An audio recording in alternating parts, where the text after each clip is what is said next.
Uma alegria muito grande da parte do Senhor poder termos mais um encontro da palavra, onde cremos que o Senhor nos agrega, é o 12º encontro, para estarmos diante dele, conhecer o Senhor, conhecer seus arranjos para esse tempo.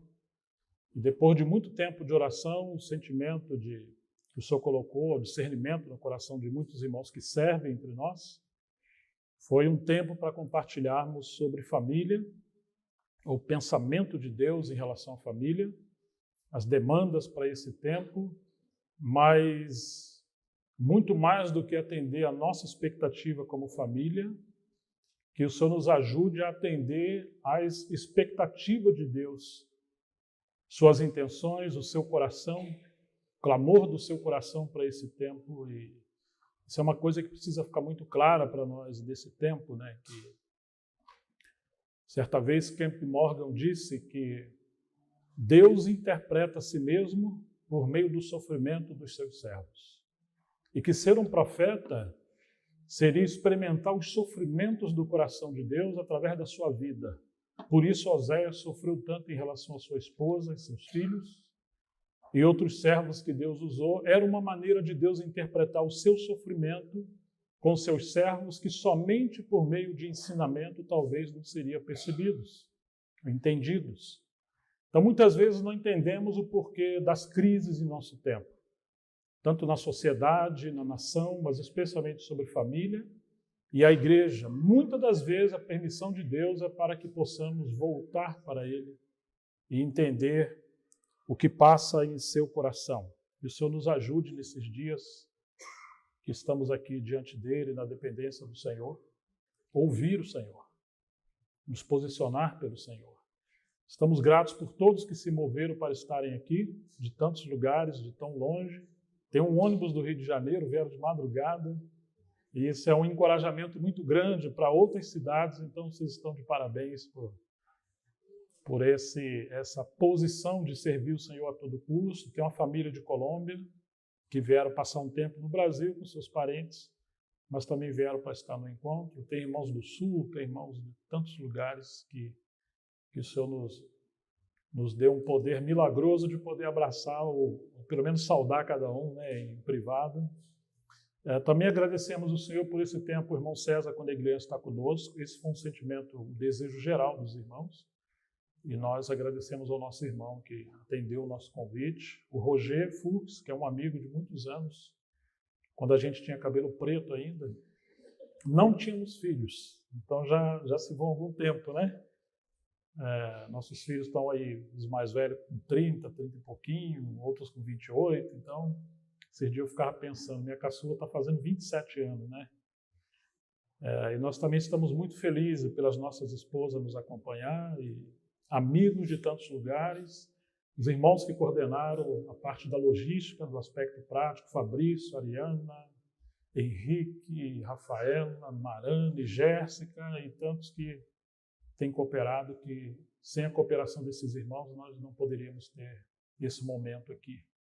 Esse local aqui é de uma equipe de irmãos, amigos nossos, que eu conheço já há muitos anos, e criou um nível de comunhão e de confiança tão grande. Eles usam esse sítio, esse evento, não para fins financeiros. São irmãos que colocaram isso a serviço do rei, né? Eles nem vêm aqui, entregam para a gente, e isso aumenta a nossa responsabilidade de honrá-los e fazer o melhor.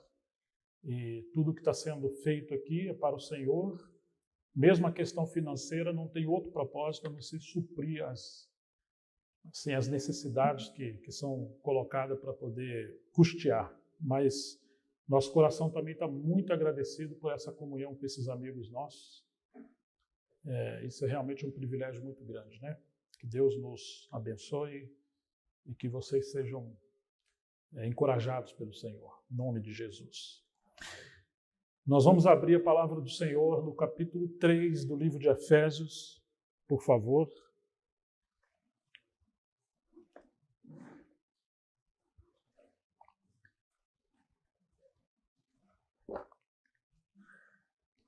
Nós vamos no versículo 14 e 15, inicialmente.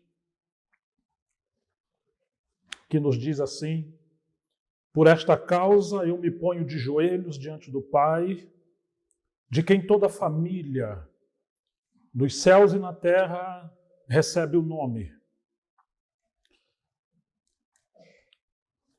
Peço a Deus, perdão, é só esse versículo, eu falei 13 e 14, peço a paciência dos irmãos que eu ainda estou sendo recuperado do meu problema de visão, estou usando um tablet para aumentar a letra, né? Mas eu quero ir um pouquinho antes, é o versículo 10. Isso para que agora, pela igreja, a multiforme sabedoria de Deus se torne conhecida dos principados e das potestades nas regiões celestiais, segundo o eterno propósito que Deus estabeleceu em Cristo Jesus, nosso Senhor. Amém. Paulo está preso em Roma, como nós sabemos. Ele não pode transitar entre as igrejas, não está livre fisicamente, mas está livre espiritualmente. Não viaja geograficamente na história, mas seu espírito penetra a eternidade. Enquanto ele não está contemplando os santos, ele contempla o Senhor e a sua beleza como Pai, Filho e o Espírito Santo. E agora ele está discernindo o coração de Deus, o propósito eterno de Deus, como ele menciona nessa carta mais de uma vez. E ele descortina algumas coisas de maneira tão preciosa.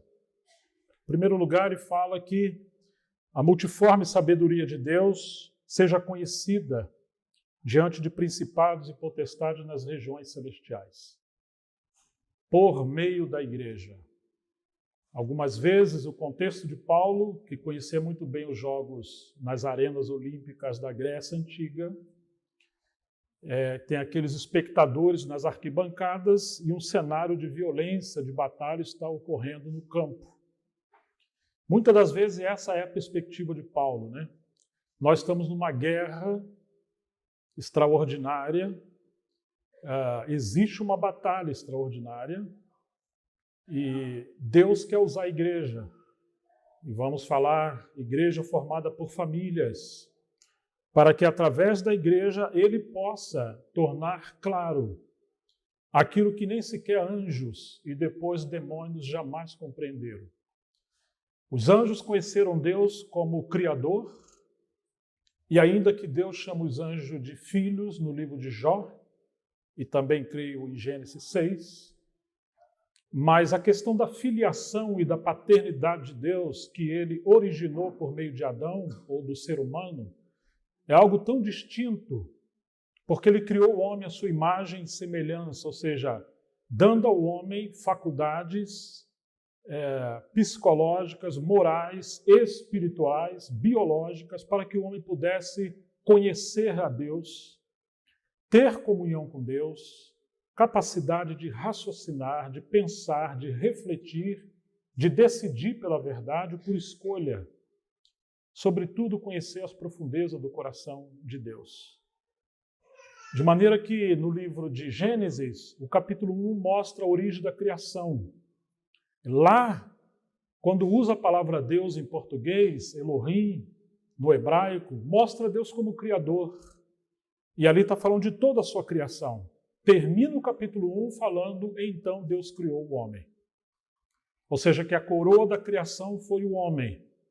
Mas no capítulo 2, a palavra para Deus ali já não é simplesmente Elohim, é Yahvé Elohim. Porque além de ser Deus, ele está mostrando que ele é o soberano Senhor, e ele está mostrando a questão do pacto, da aliança que Deus fez com o homem, com todo o universo a partir do homem. É algo tão sublime, tão grande, que enquanto o capítulo 1 está lidando com o fato da criação do homem, o capítulo 2 está destrinchando as intenções do coração de Deus ao criar o homem. De maneira que não é contraditório, como se fosse dois textos, ou um lapso ou equívoco das Escrituras, mas Deus tem essa mania, essa forma na sua didática, de que muitas das vezes ele quebra os nossos parâmetros. Se nós fôssemos seguir em tudo que os teólogos apontam, graças a Deus pelos nossos muitos mestres que nos ensinam tantas coisas, mas a didática de Deus muitas das vezes quebra vários princípios por exemplo, da homilética, da arte de você desenvolver um bom sermão, Paulo não seria um bom orador. Muitas das vezes ele não foi um bom expositor da palavra, como na carta aos Efésios, que ele quebra várias vezes os pensamentos. Ele está muito mais como um profeta do que um expositor das Escrituras. E Deus está expressando os segredos do seu coração ao criar o homem, ao pensar em família. De maneira que quando nós encontramos Adão no Éden, nós encontramos Satanás vindo em forma de serpente ou se aproveitando da serpente, e podemos relacionar esse texto com o Efésios, falando de querer Deus revelar sua multiforme sabedoria, principados e potestades nas regiões celestiais. Você imagina? Deus cria os anjos, arcanjos, serafins, querubins, mas eles não têm as mesmas prerrogativas e privilégios que o ser humano teve. Que Deus fez o homem do pó da terra, soprou o fôlego de vida em sua narina, como está no início de Gênesis.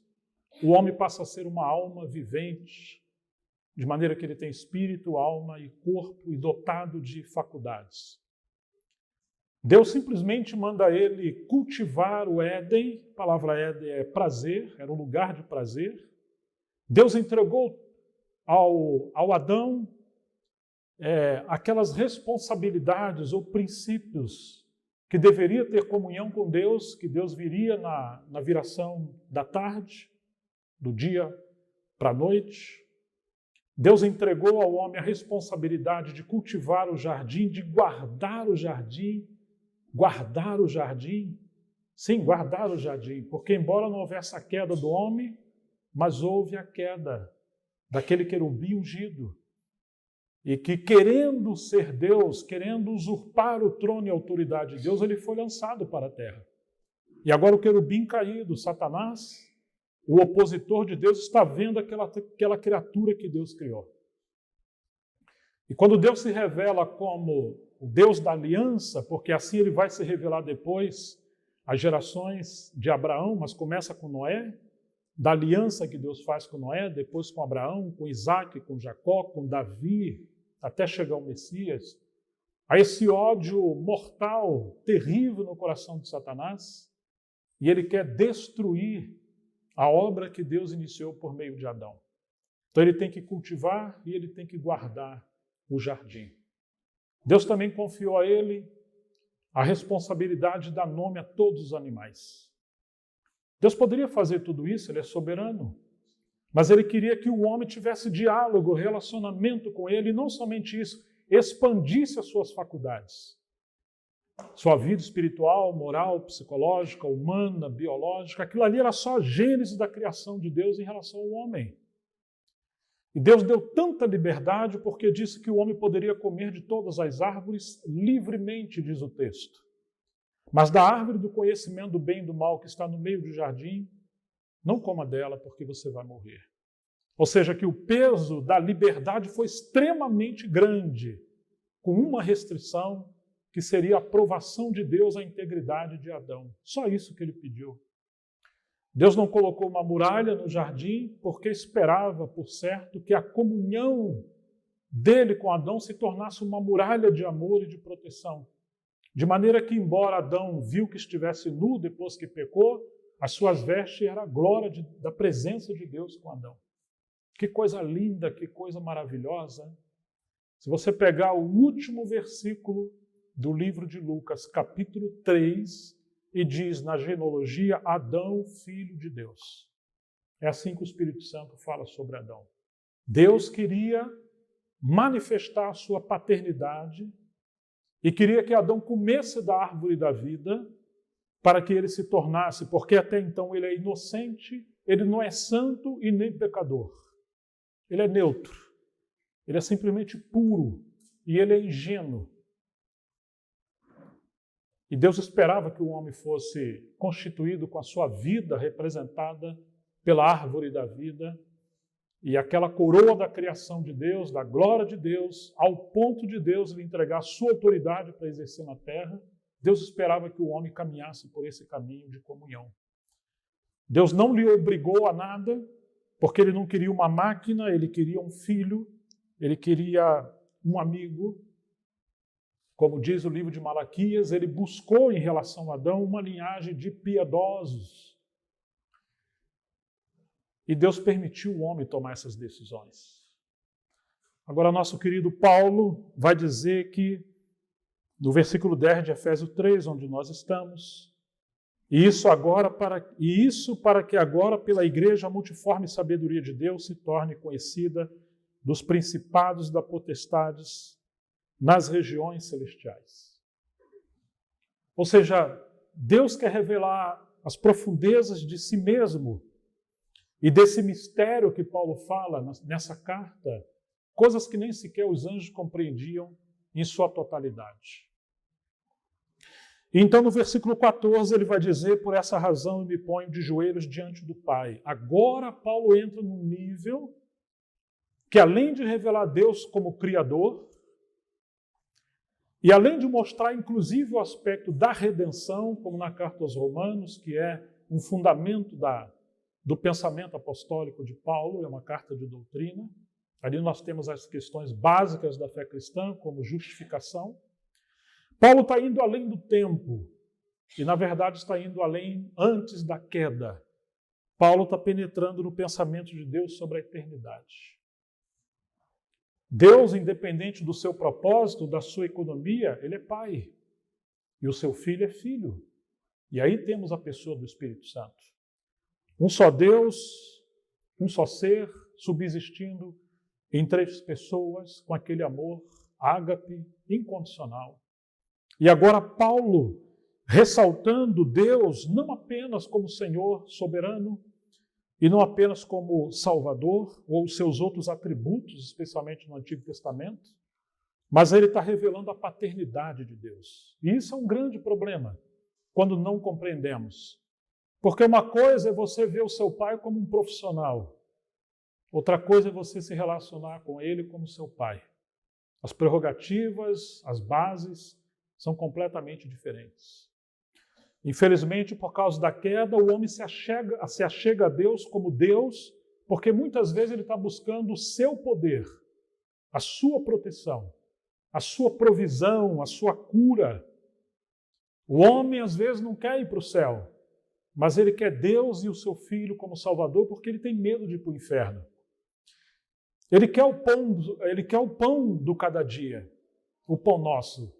Mas muitas vezes não vê que o pão de cada dia é uma figura do verdadeiro pão que veio do céu, que é o Filho de Deus. Ele bebe água, mas ele não percebe que essa água é só uma sombra da verdadeira água que jorra do trono de Deus, da sua graça, o seu rio de água viva que é o Espírito Santo. O homem quer uma casa, mas não entende que a casa terrena que nós temos é só uma figura da casa da eternidade, que é a habitação de Deus com o homem no seu Filho, a verdadeira casa.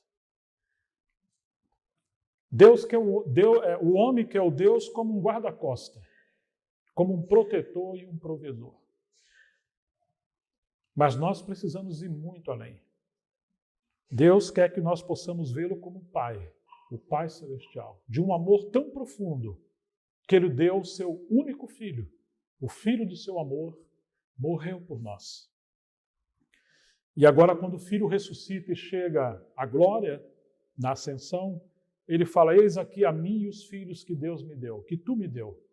Ou seja, ide, depois que ele ressuscita, ele manda avisar os discípulos, fale com meus irmãos, fale com os discípulos. Ele estava indo para o nosso Deus. Ele é Deus do nosso Senhor Jesus e Deus dos discípulos, meu Pai e vosso Pai. Mudou a prerrogativa. Houve uma restauração ali de aliança, pelo sangue do Cordeiro. E agora Paulo está indo muito mais além. Porque se você pegar, por exemplo, o Evangelho de João e os escritos de João, só no Evangelho de João são cerca de 100 vezes que aparece a palavra Pai. E quase 200 vezes a palavra Pai pelo ministério de João. E João vai revelar os diálogos de Jesus com seu Deus como Pai, não apenas como Deus.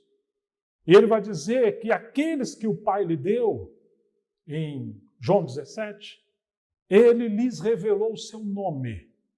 Um nome que até então um judeu, conforme era Paulo, e toda a cultura judaica não conhecia com profundidade, porque eles conheciam Deus como um único Deus, mas conhecer a Deus subsistindo em 3 pessoas. E que Jesus também é Deus, mas se fez homem, o Filho de Deus, e agora ele tem 2 naturezas, a divina e a humana. Ele deixa a eternidade se confina em nosso tempo. Ele deixa o terreno de Deus adorador e se torna uma criatura que adora. Ele deixa de usar suas prerrogativas como Deus e se confina em si como um homem. E agora ele depende da provisão do seu Pai, da obra do Espírito Santo, para desenvolver o seu ministério como filho. Então João mostra essa relação tão profunda das 3 pessoas da divindade e Jesus como filho revelando o nome do Pai como aquele atributo, como aquele posto, como aquela posição maior. Porque muitas maneiras que Deus se revelou no Antigo Testamento foram consequências também da obra da redenção por causa do pecado. Então existe um aspecto antes da economia ou da obra de Deus, que é Deus em si mesmo na eternidade. Precisamos voltar aonde Paulo estava. Embora preso, mas pelo Espírito Santo, ele prescuta as profundezas do coração de Deus. Aos Coríntios, Paulo vai dizer isso, que o Espírito Santo nos foi dado para conhecer as profundezas do coração de Deus, muito mais do que a sua palavra, os seus mistérios. Claro que Deus é a sua palavra e zela pela sua palavra, mas vai muito mais além do que a obra da redenção. E é possível conhecermos a palavra de Deus e não conhecer a Deus, e assim como os cientistas perdem o Criador ao estudar a criação do princípio errado, nós podemos não conhecer a paternidade de Deus ao conhecer as Escrituras apenas como doutrina, ou como um manual de interpretação das nossas expectativas. Então é muito provável que muitos de nós venhamos conhecer alguns aspectos de Deus em sua revelação, na sua teologia, mas não mantemos uma relação, um relacionamento na sua paternidade, nós como filhos, e a responsabilidade da família que nós temos hoje. Então Paulo está dizendo que ele se coloca de joelhos por essa causa diante do Pai, de quem toda a família nos céus e na terra toma o nome. Em nossa língua portuguesa aparece a palavra família, mas no grego é pátria, de onde descende a palavra paternidade, ou de maneira transliterada seria pai. Paulo está mostrando que a origem de toda a família é a paternidade de Deus, é Deus como Pai. Seja nos céus, seja na terra. Não existe família sem a origem que é o próprio Deus como Pai. A família não é um acidente, a família não começou em si mesma, a família tem uma origem, e essa origem é Deus como nosso Pai. Agora, quando vemos esse retrato, esse pano de fundo, mostra para nós que a grande responsabilidade dos homens, especialmente os casados, é representar a Deus como Pai. Porque pode ser que muitos dos nossos filhos tenham crises com Deus, porque conheceram a Deus apenas como Deus, nos diálogos, no relacionamento de marido e mulher, na liderança da igreja, na sociedade, na natureza, na criação, mas não conhecer o Deus como Pai. Porque quando olham os seus pais dentro de casa, eles não estão encontrando a natureza de Deus como Pai no céu. E pode ser que aquilo que Deus falou no começo, façamos o homem conforme a nossa imagem e semelhança, os pais na terra não estão expressando a imagem e semelhança do Pai nos céus, de maneira que está distorcida a imagem de Deus. Que muitas das vezes achamos que a imagem ou semelhança é simplesmente uma forma física, né? Mas muito mais tem a ver com natureza, com caráter, com pessoalidade, com as prerrogativas de Deus, com as virtudes de Deus. Então, quando olhamos esse cenário, nós vamos ver que as coisas mudam. E se formos frios em relação a estudar as Escrituras, todo o desenvolvimento da obra de Deus foi por meio de famílias. Tanto as rupturas que ocorreram a partir de Adão e Eva, como também os avivamentos ou restauração que aconteceram na história do povo de Deus no passado, no Novo Testamento e em cerca de 2000 anos de história da igreja. Isso realmente eu penso que mudaria bastante a nossa visão da obra de Deus e como servir a Deus em nosso tempo. Isso é tão sério que quando Paulo fala das prerrogativas para alguém ser um presbítero, se você olhar o capítulo 3 de 1 Timóteo, você não vai encontrar Paulo falando que seja alguém formado academicamente, com uma boa doutrina, uma boa teologia e etc, etc, etc. Todas as prerrogativas ali têm a ver com família. Convém que ele seja o quê? A primeira coisa que Paulo fala, você lembra? Estamos em Timóteo capítulo 3, 1 Timóteo. O que convém que ele seja? Em primeiro lugar, marido de uma só mulher, está voltando para casa. Depois vai falar da relação dele com os filhos, da obediência dos filhos. Depois vai mostrar o seu caráter, se ele é hospitaleiro, se ele é um bom mordomo, se ele é espancador, se ele é beberrão, se ele é iracundo, está falando do seu caráter. Se ele tem um bom testemunho dos que estão de fora, vendo ele como pai, como pessoa na sociedade. E você vai encontrar vários aspectos que Paulo coloca. Lá no final ele fala assim, quase assim, eu esqueci de algo importante também. O quê? Que ele seja apto para ensinar. Mas nós invertemos as coisas. Alguém é bom para ensinar, provavelmente será um bom presbítero, um bom líder. Como está seu casamento? Como está a sua família? Como está a sua vida em relação ao seu caráter? Porque Paulo vai dizer que se alguém não governa bem a sua própria casa, como governará bem a igreja de Deus? Ou seja, se ele não revelar a paternidade de Deus no seu lar, com a sua esposa e seus filhos, coitado da igreja. Poderemos ter um novo Hitler, um novo tirano, porém, entre aspas, cristão, mas será um dominador. Estão me entendendo, irmãos? Em nome de Deus, muito sangue foi derramado na história da igreja. A nossa história da cristandade, do cristianismo, está maculada com sangue.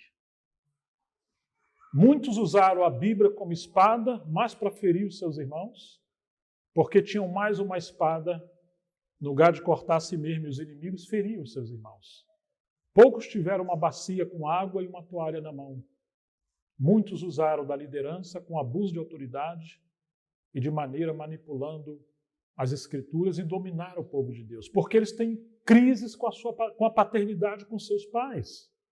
Infelizmente, embora temos faculdades e muitos cursos para fazer tudo na vida, mas Pedro vai dizer que nós herdamos uma vã maneira de viver que os nossos pais nos deixaram. Então nós não sabemos ser pai, não sabemos ser marido, não sabemos ser filho, não sabemos ser mulheres, esposa. Mas a igreja é um lugar de conhecermos, porque Deus quer se revelar a nós como pai. E ele colocou a igreja como esposa e noiva do Cordeiro e Cristo como marido. De maneira que o casamento é só para expressar, não só, mas é para expressar, acima de tudo, essa relação de Cristo com a igreja. Que responsabilidade grande nós temos em relação a esse mistério de Cristo e a igreja, de maneira que o casamento não tem um fim em si mesmo. Falava para minhas 3 filhas casar, quando pensassem em casamento, elas eram solteiras. Quando você encontrar um rapaz que diz que quer casar para ser feliz, sai correndo. Eu tinha um Rottweiler, né? Eu queria uma 12, mas aí não dava, não podia, eu arrumei um Rottweiler. Eu vou soltar o Rottweiler em cima. Porque vai fazer com que a jovem se torne um instrumento do seu egoísmo, buscando a felicidade plena em alguém que não pode conceder, como dizia Agostinho de Hipona, minha alma não achará descanso enquanto não encontrar descanso em Deus como descanso. Nós não temos satisfação plena nem no casamento, a menos que venhamos a entender o plano de Deus na família. E hoje temos muitos problemas nos lares, a começar com a liderança. por não ter esse discernimento da paternidade de Deus e o propósito de Deus na família. Então, às vezes, em nome de Deus, nós estamos fazendo muita obra, muita coisa. Mas, de alguma forma, é um tipo de ministério que vai dilacerando a família, que vai gerando crise psicológica nos lares, nos filhos, e alguns dos nossos filhos daqui a um tempo vão embora. Eles não conseguem ficar na igreja. Alguma coisa está errada. Nós precisamos fazer uma releitura, porque a obra de Deus não é um labirinto de trevas que viemos nos perder, não, em obras, digamos, enigmáticas. Deus é tão simples, nós é que complicamos as coisas. Mas o retorno à paternidade de Deus é um retorno à identidade do cristão como filho. E quando você conhece a graça de Deus, a soberania de Deus, tudo se torna mais leve, mais simples. E ainda que não venhamos entender as crises, o sofrimento, a morte, o luto, mas, como dizia Charles Spurgeon, que a soberania de Deus e a paternidade de Deus é o travesseiro onde descansa o Filho de Deus em crise no sofrimento. Podemos entender e ter paz que temos um Pai que não nos abandona. Encontramos Paulo falando essas frases, que se colocava de joelhos diante do Pai, e ele relaciona a paternidade de Deus, o Pai, mostrando que a origem de toda a família na terra, ou paternidade na terra, procede de Deus, e que, obviamente, Deus quer interpretar a si mesmo ao mundo e à sociedade por meio dos homens que dizem que conhecem a Deus e servem a Deus. Isso é uma grande responsabilidade que nós temos. Uma grande responsabilidade. Isso é tão grande. O último livro da Bíblia, do Velho Testamento, é Malaquias. O último capítulo, capítulo 4. Os últimos versículos, ele vai dizer: lembrai-vos da lei, lembrai-vos de Moisés, o meu servo, falando da lei que deu a ele no Monte Horebe. Eis que vos enviarei o profeta Elias, antes que venha o grande e terrível dia do Senhor. São os últimos versículos de Malaquias. Ele converterá o coração dos pais aos filhos, dos filhos aos pais, para que eu não venha e fira a terra com maldição. Malaquias 4, versículos 4 a 6. Em outras palavras, o caos na sociedade, nas nações e na igreja é o resultado da ruptura, primeiramente, dos pais com a paternidade de Deus, a ruptura entre marido e mulher, a ruptura entre os pais com seus filhos e os filhos com seus pais. Podemos dizer que a crise na sociedade, a crise moral, essa inversão de valores, essa ideologia que hoje é tão nefasta contra a família, de alguma forma ela é o resultado do baixo nível de espiritualidade que nós nos encontramos como povo de Deus. A crise espiritual produz a crise social. A crise na sociedade é resultado da crise nas famílias. E a igreja, que deveria representar a autoridade de Deus, muitas das vezes ela está seguindo os pensamentos de uma ideologia hoje, do mundo, e os valores estão invertidos, e muitas das vezes tomamos mais a forma do mundo do que a forma de Deus. Talvez você se espante que no Antigo Testamento algumas mães sacrificavam seus filhos ao deus Moloque. E era uma imagem, né, de fundição, de bronze ou de ferro. Ele tinha uma barriga aberta, ficava com os braços estendidos, as mães iam lá, os seus pais colocavam a sua criança ali, o seu bebê, ele ia berrando, gritando, escorregando nesses braços incandescentes, até ser tragado numa labareda de fogo no estômago desse deus pagão. E o povo de Deus fazia isso, viu? Mas, de alguma forma, nós encontramos essa mesma coisa não só na sociedade, mas também no meio do povo de Deus. Quando a mãe ou o pai terceiriza a sua responsabilidade como pai, em nome de R$ 1.500 a mais, R$ 2.000 a mais ou 3.000. Quanto vale seu filho? Qual o preço dele? Quando nós deixamos de priorizar a educação dos nossos filhos, por alguns motivos que não valeria a pena. Então, para subornar os seus filhos com a ausência dos pais e da mãe, de relacionamento, Você dá um celular e não percebe que ele está sendo doutrinado pelo inimigo dentro da sua casa. Isso são coisas que talvez os irmãos vão tocar por aí, mas é simplesmente para a gente refletir de que, de alguma forma, nossos valores estão completamente invertidos.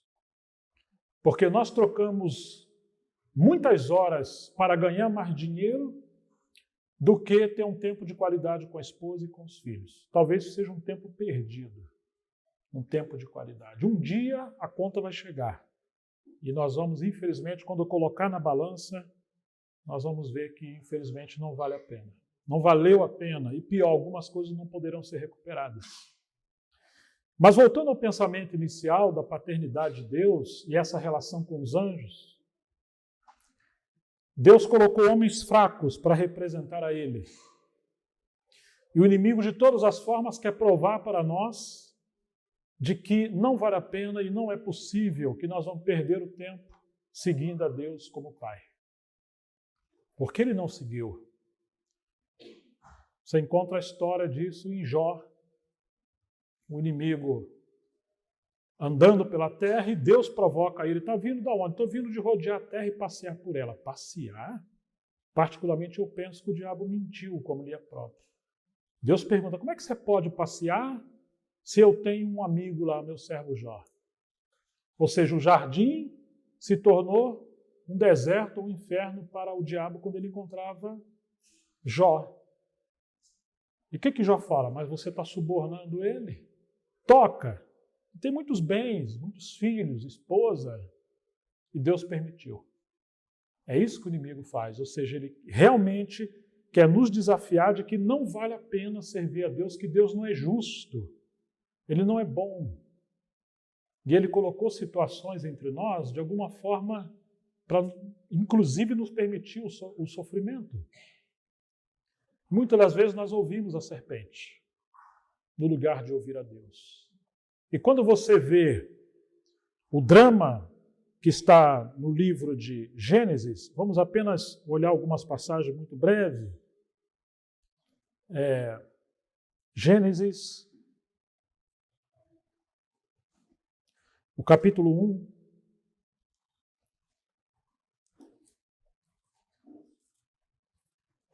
Versículo 26.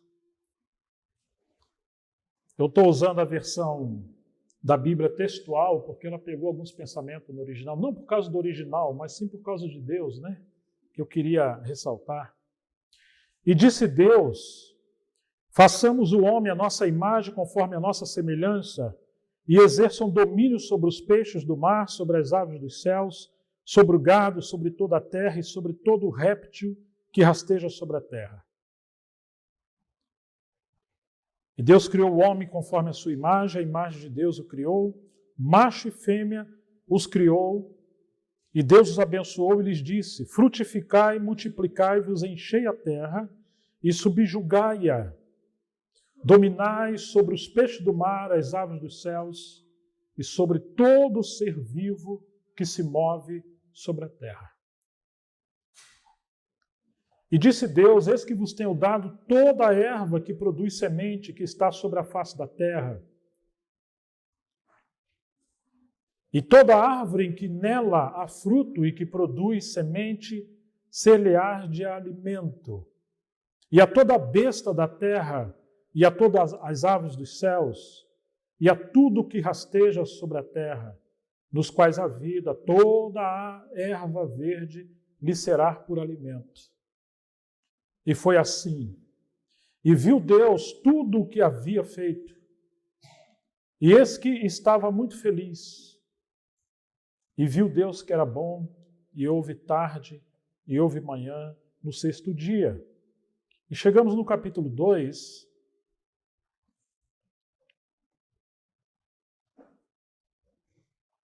versículo 5.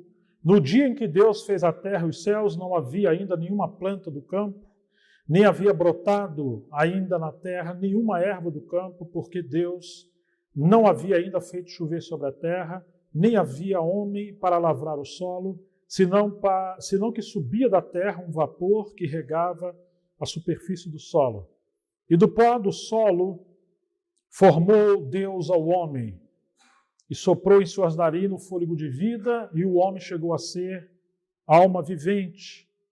E Deus, aqui o pensamento no hebraico é Adonai Elohim, ou Yahvé Elohim, ou seja, o Senhor soberano, plantou um paraíso no Éden, ao Oriente.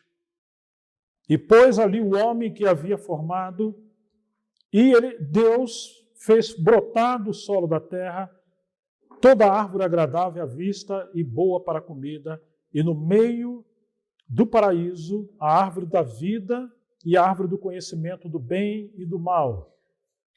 O rio saía do Éden para regar o paraíso, e dali se dividia em 4 partes. Versículo 15. Tomou,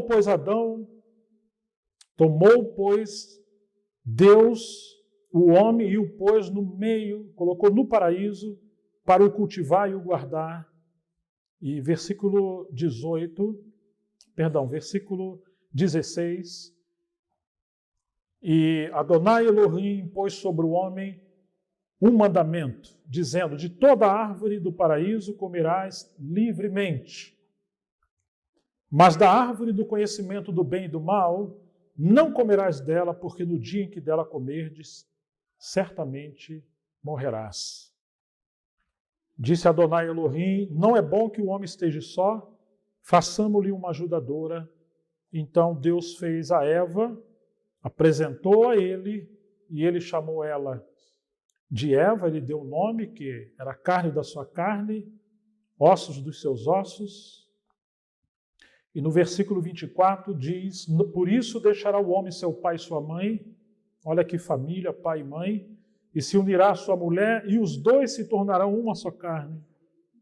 Estavam os dois desnudos, o homem e a sua mulher, e não estavam envergonhados. Capítulo 3.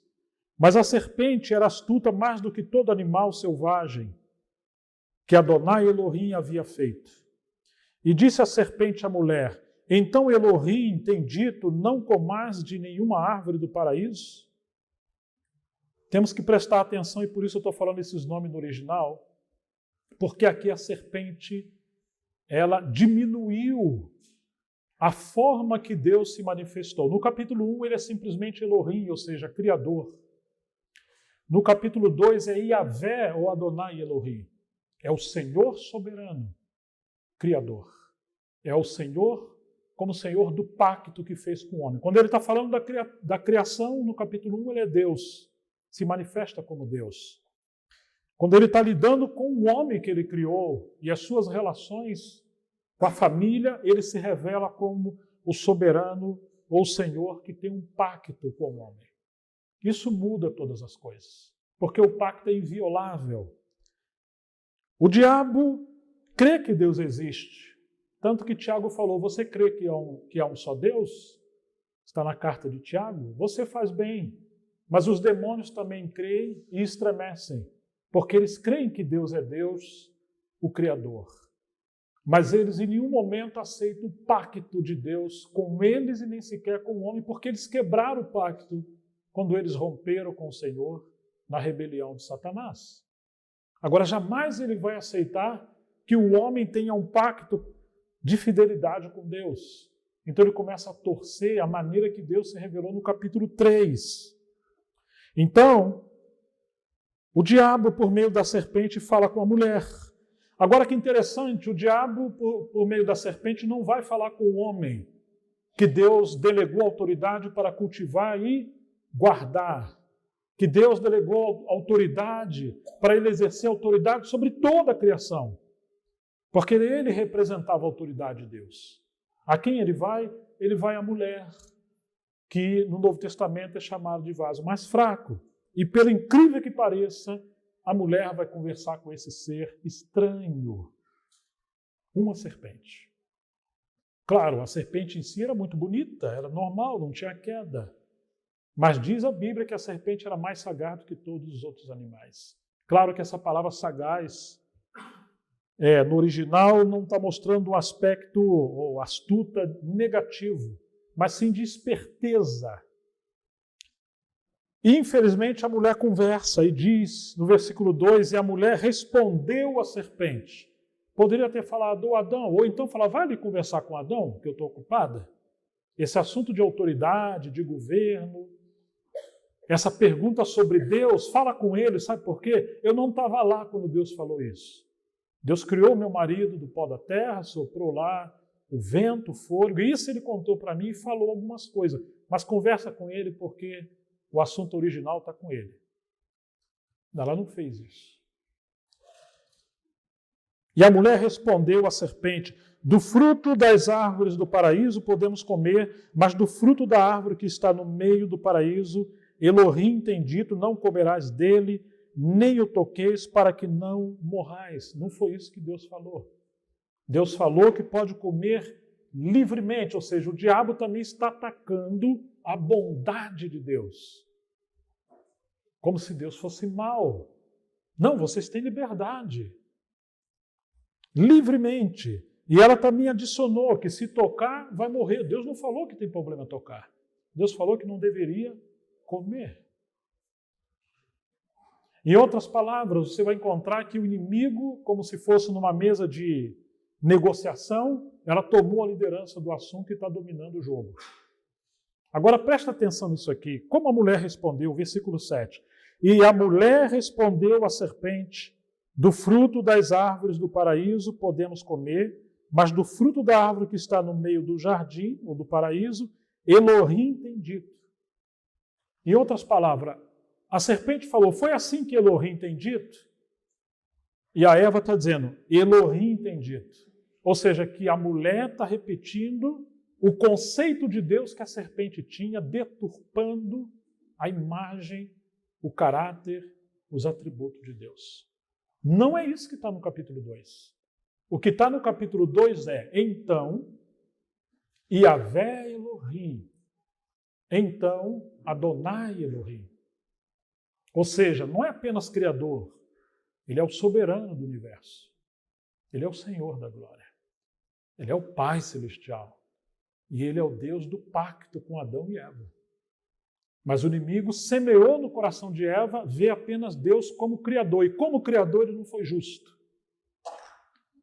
Porque Deus criou tudo e colocou uma restrição. Para que esse negócio de restrição? Não, isso não é graça. E outra coisa, ele permite você ver, mas fala, não toque. É a Eva que está dizendo isso. Outra coisa, toque, mas não coma. Coma, mas morra. Que bondade é essa? Então o diabo está distorcendo a natureza de Deus. Vocês estão entendendo?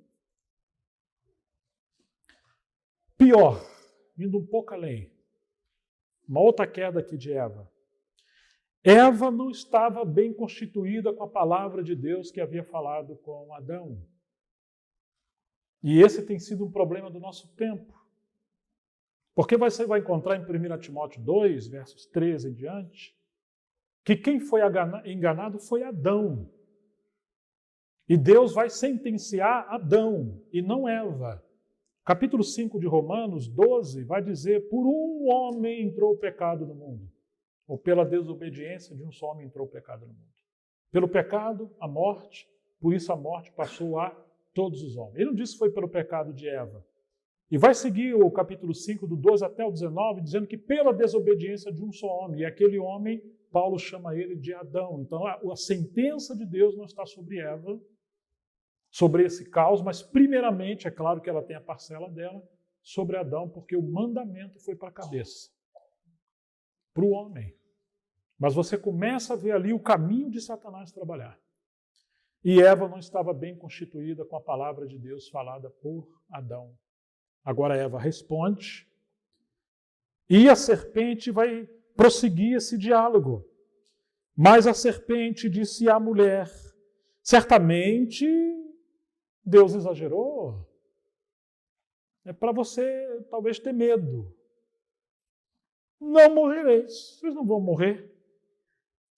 Pois ele sabe, Deus sabe, que no dia em que você comer dessa fruta, os seus olhos se abrirão e vocês serão semelhantes a Deus, conhecedores do bem e do mal. Agora o inimigo está semeando essa ambição. Você vai encontrar João, na sua primeira carta, capítulo 2, 15 adiante, mostrando aquelas 3 etapas de tentação: a cobiça dos olhos, a soberba da vida, a concupiscência da carne. E é isso aqui, ó Eva, olha aquilo ali. Está mostrando, levando ela a exercer as faculdades da visão, não para ver a glória de Deus por meio da criação e o próprio Deus que transitava na viração do dia. Olhe aonde você não deve contemplar. Depois que olhou, ela levou a Eva a pensar, a raciocinar. Depois que raciocinou, desceu para o coração e aí vem o desejo. Não só o desejo de comer esse fruto, mas o desejo que o inimigo tinha no seu coração e por isso ele caiu, de ser como Deus. Ter as mesmas prerrogativas como Deus. Ou seja, o diabo enfurecido, irado, está querendo transtornar a obra de Deus, sobretudo o ser humano, para que o inimigo não desenvolva essa imagem de Deus e a sua semelhança, mas sim a imagem e semelhança do anjo caído. Aceita Deus como Criador, mas não se submeta como soberano. Ele é o seu provedor, mas esse negócio de pacto de fidelidade, não, ele não merece, porque ele não é bom. Se ele é bom, todos nós teremos que ser como Deus. E Eva, infelizmente, comeu. Versículo 6. E viu a mulher que a árvore era boa para comer, e agradável aos olhos, e desejável para adquirir conhecimento, a maldição do conhecimento. Uma busca do conhecimento como fim em si mesmo. Uma busca de se apropriar de tudo que Deus deu, mas não para a glória de Deus. Aqui é um conhecimento racional, não conhecimento moral. Não é o conhecimento pelo relacionamento com Deus, mas é o conhecimento pela razão. E pela razão você vai se escandalizar com a soberania de Deus. Porque a nossa mente é tão limitada e finita que mesmo durante toda a eternidade jamais conheceremos a Deus em plenitude. E tomou do seu fruto e comeu, e deu também ao seu marido que estava com ela, ou estava ao seu lado, e ele comeu. Por isso eu também quis essa versão. Se alguém estiver usando a nova versão Transformação, está exatamente assim que Adão estava do lado de Eva.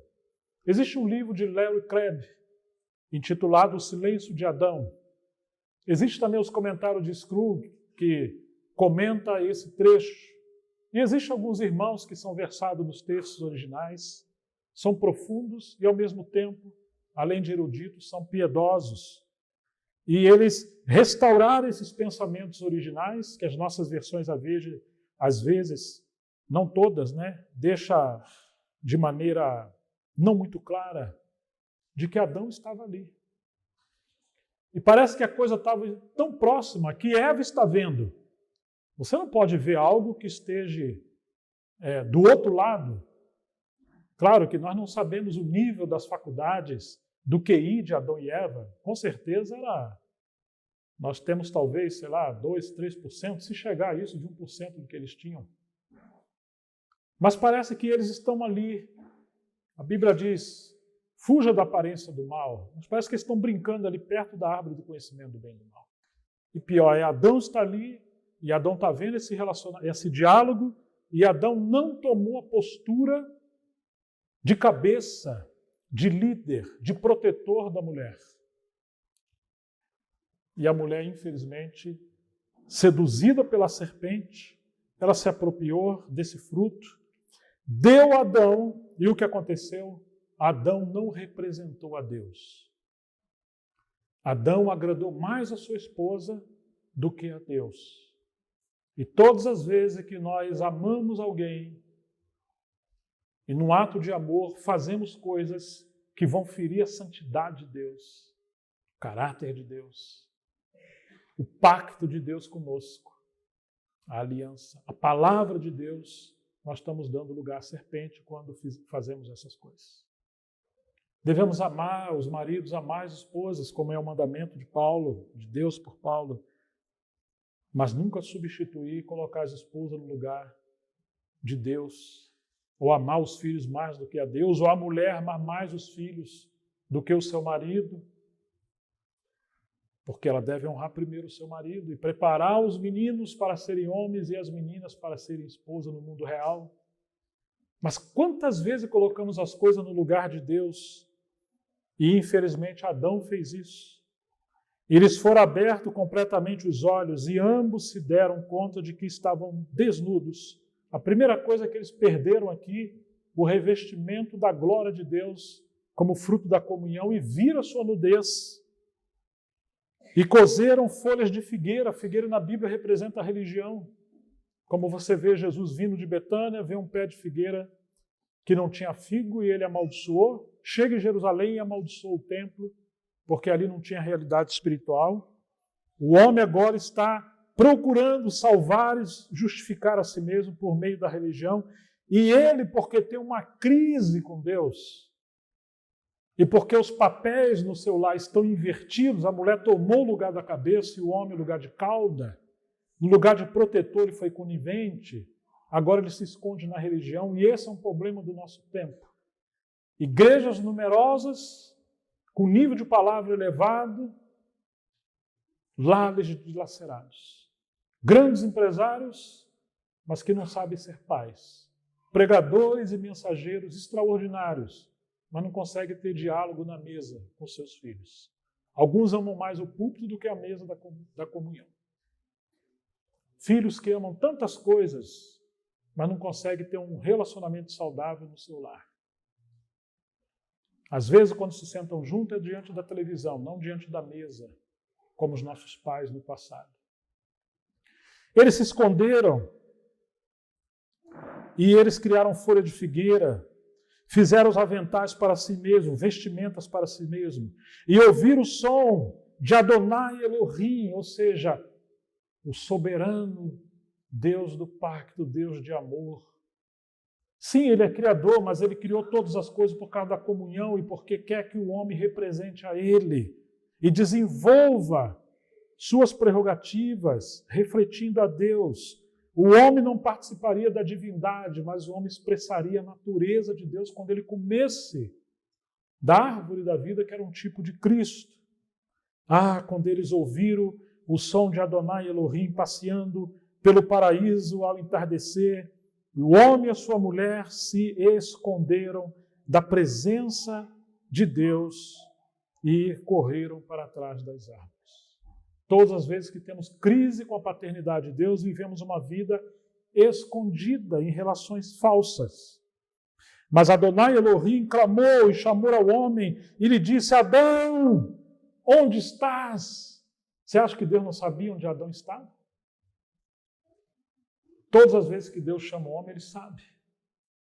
Afinal de contas, ele é onisciente, onipresente, onipotente. Mas ele desce e ele vem para ter comunhão. Ele queria que o homem tivesse comunhão, um relacionamento. Ele sabe como está escondido. E respondeu: ouvi a tua voz passeando no paraíso e tive medo, porque estou desnudo e me escondi. Oh, meu Pai querido. E disse: quem te declarou que estás desnudo? É claro que Deus sabe, mas ele quer levar o homem a refletir. Acaso comeste da única árvore da qual ordenei que não comesse? E disse o homem: a mulher que me deste, ela me deu a comer e eu comi. Em outras palavras, quando eu estava sozinho, sem Eva, não tinha essa tentação. Você é o culpado. A culpa não é minha. Esse é o problema da queda. Terceiriza a responsabilidade. A mulher que o Senhor me deu. Quem que me deu a mulher? Foi o Senhor. Então, vocês veem aí o que vocês fazem. E disse Adonai Elohim à mulher: que é isso que você fez? E a mulher respondeu: a serpente, entre aspas, que o Senhor criou, me fez errar e eu comi. O Senhor que criou. E disse Adonai Elohim à serpente: portanto tens feito isto, maldita és entre todos os animais e entre todas as bestas do campo. Sobre teu peito e teu ventre andarás, e comerás pó da terra todos os dias da vida, porém inimizade entre ti e a mulher, e entre a tua semente e a semente da mulher. Ele mesmo te esmagará na cabeça, e tu lhe ferirás o seu calcanhar. Então temos aqui que a obra de Deus agora vai seguir com essas duas sementes ou descendências. E lá na cruz aqui nós temos a primeira profecia messiânica, que o Redentor iria esmagar a cabeça da serpente morrendo, e ele seria morto, tomando o nosso lugar. E segue a questão das disciplinas e das advertências, do castigo de Deus ao homem, à mulher, à serpente. E Deus teve que expulsar o homem do paraíso e colocar uma espada flamejante para que o homem não penetrasse mais ali e comesse da árvore do conhecimento do bem e do mal. De maneira que, através desse princípio, você vai ver o caos do universo, que é a consequência do caos original na família, porque homem e mulher inverteram os seus papéis. A sua relação com Deus, conforme Deus ordenou, e nós temos uma tragédia. Essa tragédia se desenvolveu por longos anos e séculos, chegou até nós. E agora Deus está nos chamando de volta. Por isso precisamos reconsiderar a paternidade de Deus antes da criação, a paternidade de Deus na criação, a paternidade de Deus na família, os papéis entre marido e mulher na família e o chamamento de Deus para o nosso tempo. Há muita coisa na Bíblia sobre essas coisas e a origem praticamente de todos os nossos problemas, sejam eles em que esfera forem, a origem está aqui. Nessa inversão de valores, nessa ruptura, nessa quebra, tanto geracional, tanto do homem com Deus, como do homem com seu cônjuge, como dos pais com seus filhos, e as famílias têm se desenvolvido, tomando mais a forma da serpente, de querer ter Deus como Deus, mas não como Pai, de querer que Ele seja o provedor, mas não o soberano, o Senhor que nos governa, e sobre a eternidade, nossa missão em cumprir o propósito de Deus, aos quais inclusive os anjos querem aprender conosco, revelando a paternidade e a natureza de Deus por meio de famílias ordenadas por Ele. Que Deus nos dê graça nesse tempo para escutar o Senhor. Hoje nós vamos ficar por aqui.